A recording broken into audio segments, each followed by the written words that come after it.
Hi, and welcome back to our discussion of restoring movement health of the shoulder system postoperatively.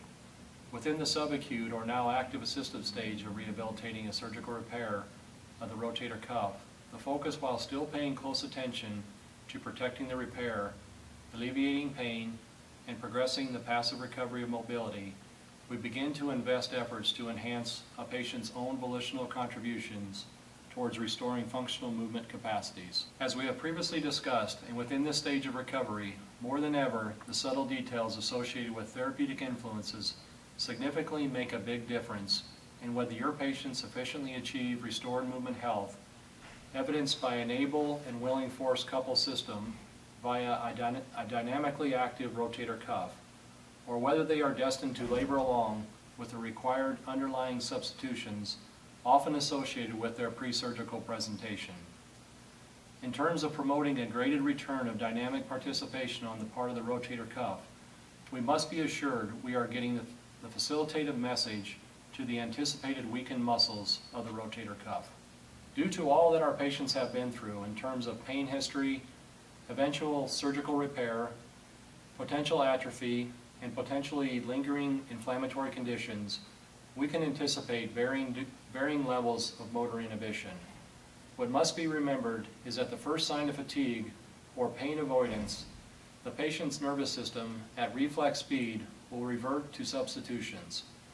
These will be in the form of excessive motor activity of the deltoid, the upper trap, long head of the biceps, and potentially the levator scapula and scalenes, and ultimately in the form of hiking of the shoulder from as early as the initiated reaching motion, and if allowed to continue, will be the message that dominates until guided otherwise. Thus, in order to truly heal your patient's foundational capacity to support long-term movement health, we need to have a means of consistently providing a therapeutic influence that works within the body's capacity to favorably respond. What I would like to discuss now using a demonstration is how the simple act of producing a grip, which is required by many traditional methods, including a rigid bar and pulleys, can actually promote the very substitutions we are trying to either resolve or avoid altogether. Let me ask you with one of your hands to make a moderately tight grip, and then pay close attention to the effort involved as you elevate your arm. Recognize the point that it requires more muscle activity to overcome more than just gravity. And then open your hand and repeat that motion.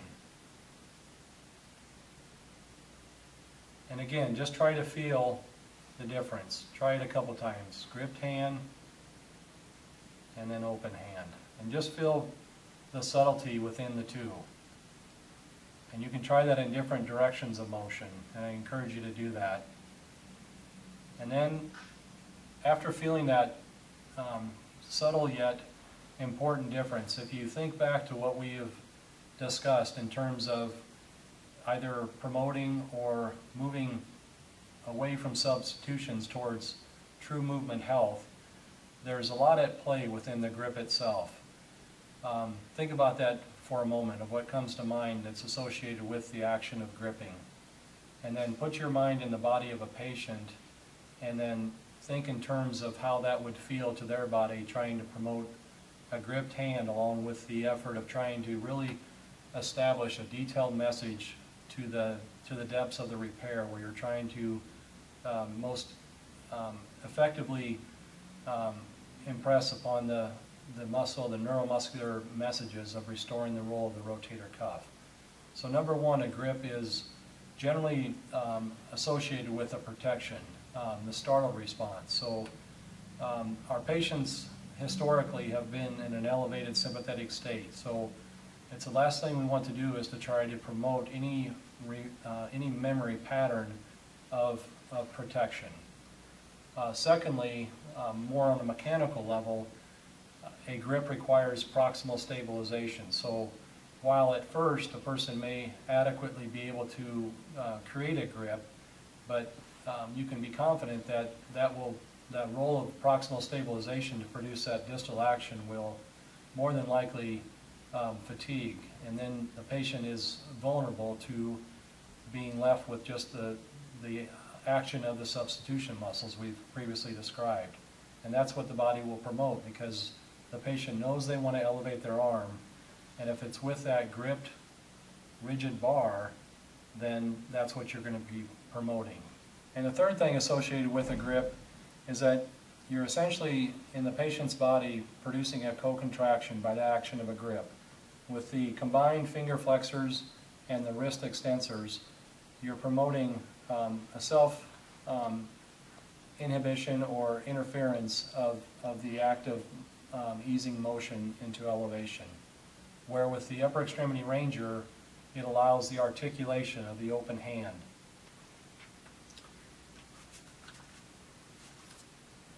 So as the patient is elevating, they have the capacity to freely flow through that motion, versus with a rigid bar holding on to like a cane or even pulleys.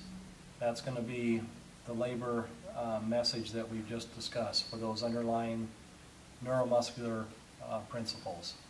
And so what I would propose or encourage you to do is to look at the very graded level of movement reintegrations that's available with the UE Ranger.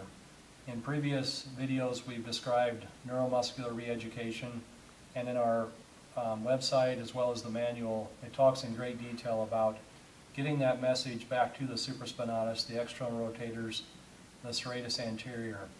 And then with those underlying assurances that those muscles are being reintegrated, we can apply that to combined planes of motion. And so you can start off with just on the ground, but as a patient wants to elevate, what quickly occurs is as soon as they have to work against gravity, is the weakest links are going to fail.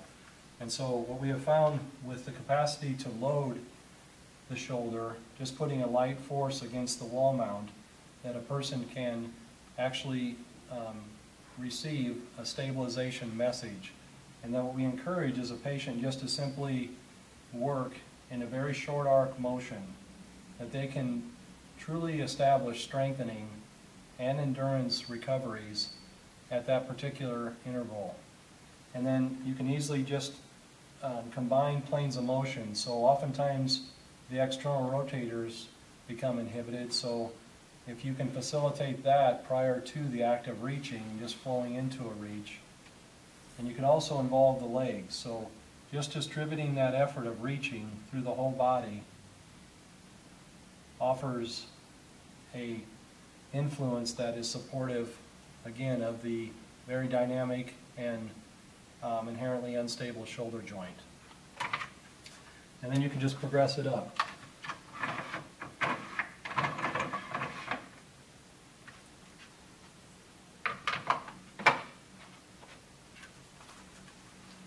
So as your patient is able, then you're just working in higher planes of motion. And you can also do different things like just rhythmic stabilization.